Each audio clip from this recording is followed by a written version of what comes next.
What's up, YouTube? Today is Sunday, January 12th. Today is my birthday. So happy birthday to me. Go Dogs. I did end up getting some stuff, man, for the podcast.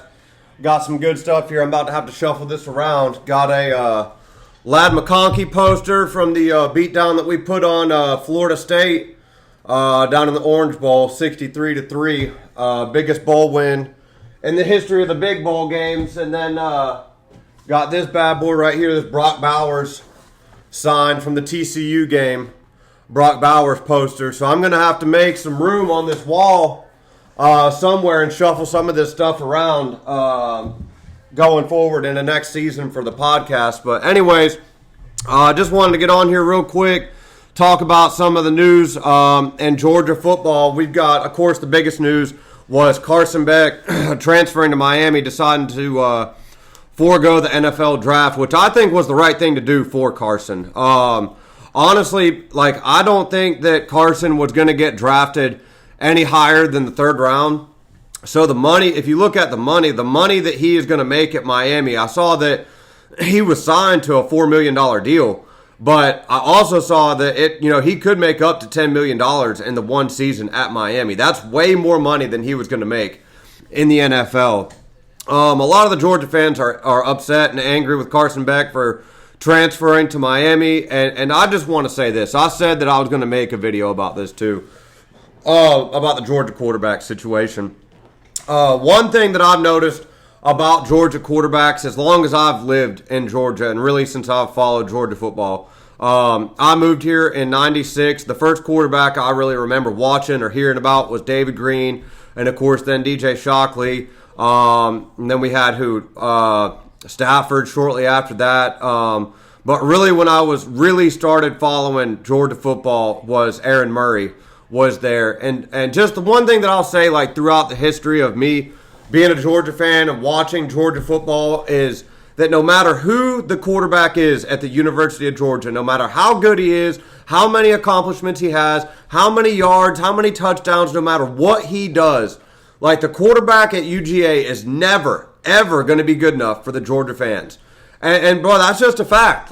You can go all the way back. No matter who the quarterback is at the time, Georgia fans are always going to have something to say about that quarterback. And the person who I think got the worst treatment of all was Aaron Murray. I remember it was yesterday. Aaron Murray was our quarterback, was a great quarterback at Georgia, was breaking all kinds of SEC passing records. And was just a winner, was a baller, could make every throw, was hitting deep balls, was just mobile enough. Aaron Murray was a pleasure to watch as a Georgia fan. Aaron Murray was a really, really good college quarterback. And I remember, Aaron Murray's last two seasons, people could not wait to be rid of Aaron Murray in favor of Hudson Mason. And I really was not a believer of that at the time. I thought that Aaron Murray was a really damn good player when he was playing. But people wanted Hudson Mason so bad. They're it's Hudson Mason's time. Can't wait to see Hudson Mason. And he was going to be just this incredible player. And then in 2014, we found out that Hudson Mason could not throw the ball more than 10 yards downfield. And the 2014 season was gone. As soon as Todd Gurley got suspended for the autograph thing, bro, the 2014 season was over because Hudson Mason could do nothing passing the football. He just wasn't a good quarterback at throwing the ball. He was nothing like Aaron Murray. And then you move on, a lot of people couldn't stand Fromm. Look, I was a fan of Fromm. His freshman season and even his sophomore season, Fromm was an okay quarterback. Now, 2019 was bad. Let's just call it what it is. 2019 was not a good season for Fromm, for the receivers, for the offense. James Coley was part of that, too, as the offensive coordinator. I'm not a James Coley fan. I think James Coley should be fired. If you lead the country in drops at Georgia, it's my opinion that you should be up out of there. There's no reason that your unit should lead the country in drops at a place like Georgia. But, that ain't my choice. That's Kirby's choice. Coley brought in a couple of five-star kids out of high school, so Coley ain't going nowhere. Honestly, I don't think any of the offensive coaches, besides maybe Searles should be fired too after the offensive line play in the Notre Dame game. But I doubt that Kirby will make any coaching changes this season. He's just slow to do that. And if you think that he's going to fire any of his friends after a season where they won the SEC championship, you're crazy. I don't see it happening. But as far as like Carson Beck leaving, like how do I feel about it, bro? Carson Beck went 27-3 or something like that as a starter, and was ridiculed nonstop this season. Really was treated badly by Georgia fans. And he gave Georgia 5 years of his time. He was the starting quarterback for 2 of it, sat the bench for 3 of it, getting ready for it. And man, like, I'm sorry, but if I was elite at my job, but over the course of 2 seasons, everything that went wrong got blamed on me, and I was hated on and ridiculed by people who were supposed to be supporting me, throughout my work journey, and I did nothing but deliver wins. Say that I had 27 wins and 3 losses, and everything was getting blamed on me, and there's all kinds of problems throughout the company, but yet everything is being blamed on me. And say that another company came to me, offered me more money to go to Miami and to be with my hot girlfriend, to make more money and not be ridiculed, bro, I'm going to. I'll tell you that right now. So no, I'm not mad at Carson Beck. I appreciate Carson for what he did. I think that Carson's a good player, a really good player. Carson didn't have any receivers, and our O-line took a step back. We didn't average 100 yards rushing this season. For probably the first time in school history, we didn't average 100 yards rushing the football this season. So the Georgia offense had all kinds of problems this season, least of which was Carson Beck. Like, Carson with the interceptions for that 3-game stretch where he threw 3 interceptions, 3 games in a row or whatever it was, yeah, that was a problem. Carson drove me insane during that period of time as well. But Carson was our best player on offense.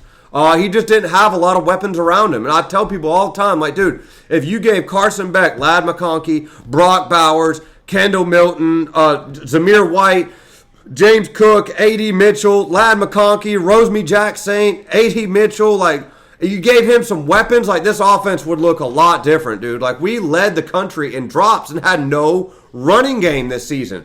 So everything was on Carson. So no, I'm not mad at all at Carson Beck for going to Miami. I wish him the best. I'm grateful for what Carson did at UGA. It didn't end the way that he wanted to, didn't end the way that any of us wanted it to. But it is what it is, bro. Carson Beck is doing what's best for him. He's going to be with his girlfriend, and he's going to make money down in Miami, and he's going to go further his career. That's what's best for him, so I'm happy for him. Good luck to him. As far as like the rest of what's going on at Georgia, I'm just going to say, dog, like, we're losing a lot of talent, bro. A lot of talent. And I'm struggling to see like where we're replacing that talent at. Dog, everybody that led us in sacks and pass rush this season is gone. Jalen Walker's gone. Mykel Williams is gone. Damon Wilson hit the portal. Ingram Dawkins is going to the NFL. Brinson's going to the NFL. Those five guys right there were a big part of our D-line. And I'm sitting here wondering, like, who's going to step up to the plate under those guys and fill in those gaps in talent, like especially those 3 pass rushers, bro. Like Damon Wilson, Mykel Williams, Jalen Walker, those 3 guys that led us in sacks. That was our pass rush this season. So it'll be interesting to see, like, who Georgia has to come in and take their place. At the wide receiver position, we're bringing some guys in from high school, some guys in for the portal. At running back, we're the same as we were this season. We've got everybody back at running back. At the quarterback position, Gunnar Stockton is not going to be given the job. I've heard good things about Ryan Puglisi. What's his name? Jaden Rashada hit the portal. So quarterback, it'll be interesting to see how that shakes out. Of course, Gunnar Stockton, the favorite to win that job. I think we need to see more from Gunnar to really make judgment. I liked what I saw from him in the games that he played. I liked what I saw from him in the Sugar Bowl. Nobody blocked for him, bro. Like, Notre Dame had guys getting home, like, untouched, straight to the quarterback. We didn't have a hand put on him. And Gunnar Stockton was still able to make some plays, get some completions.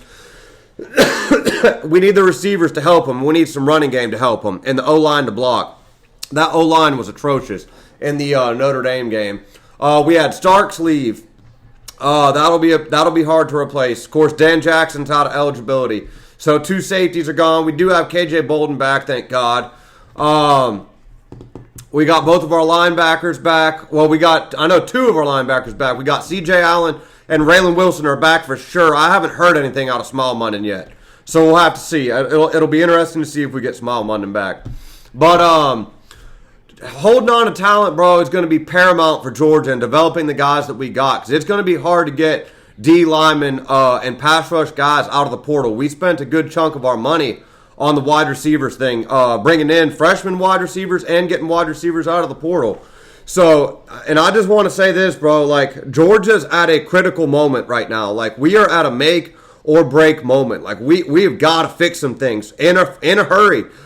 This could very easily get away from us here. We've got a tough schedule coming up this season.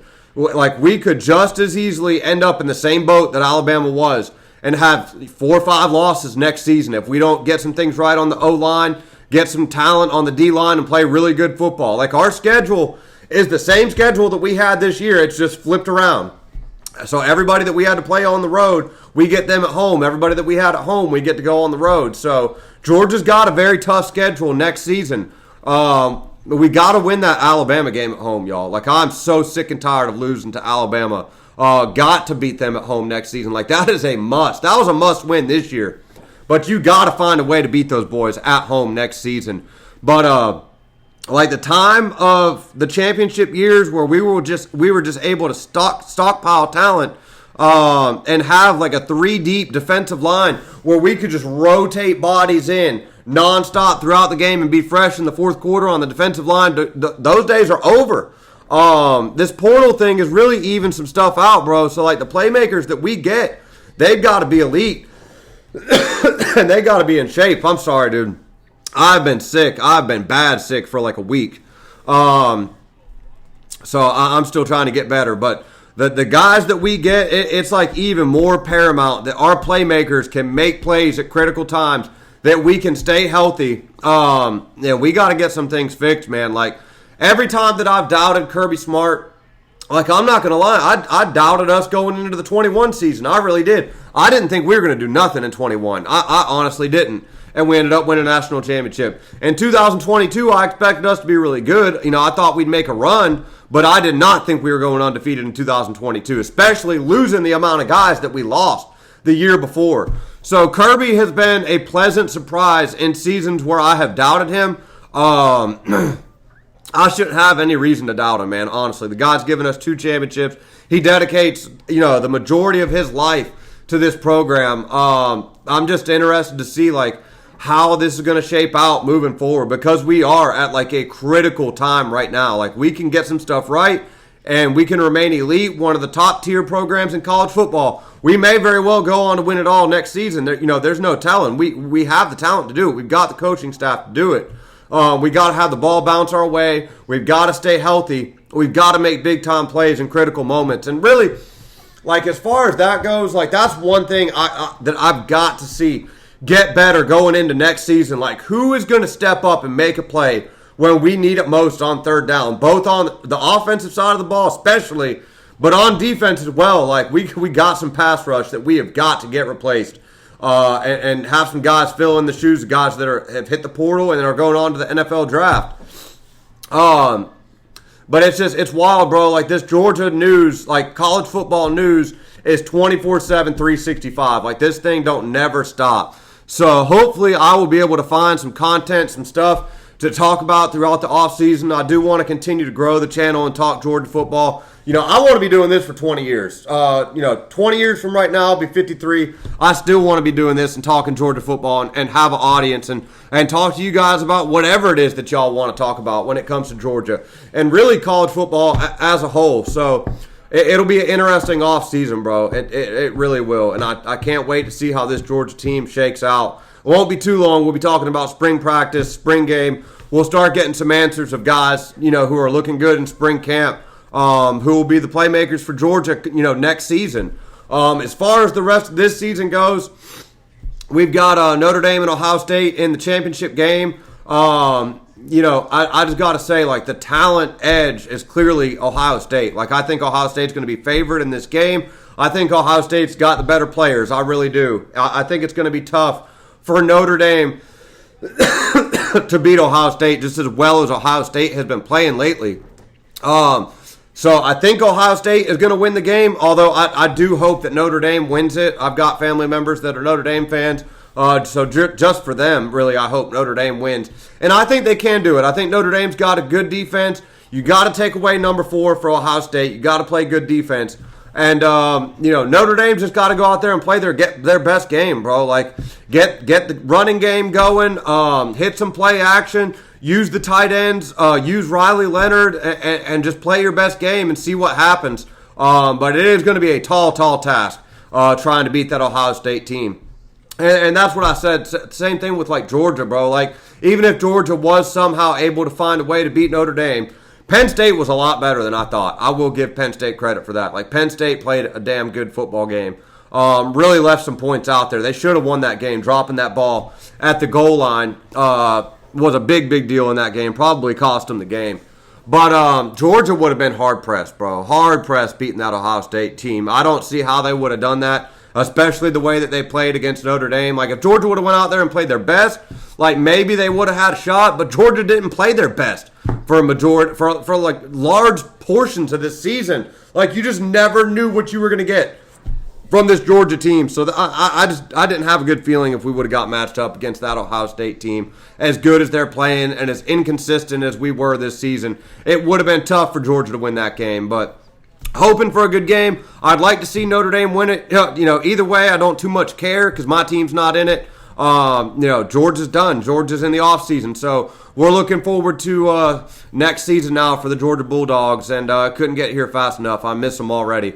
So anyways, just wanted to hop on here real quick. I got to get all these posters and stuff flipped around and see how I'm going to reconfigure all that. But anyways, just wanted to hop on here real quick, talk about Carson Beck, talk about some of the talent that's left, man, and Georgia's got to fill some holes and develop some guys, man. And we just got to have better playmakers next season. Guys that can score the freaking football next year really is going to be big for us. But anyways, I'm going to go watch this Tampa Bay game. Just wanted to hop on here, say hey to y'all. Go Dogs.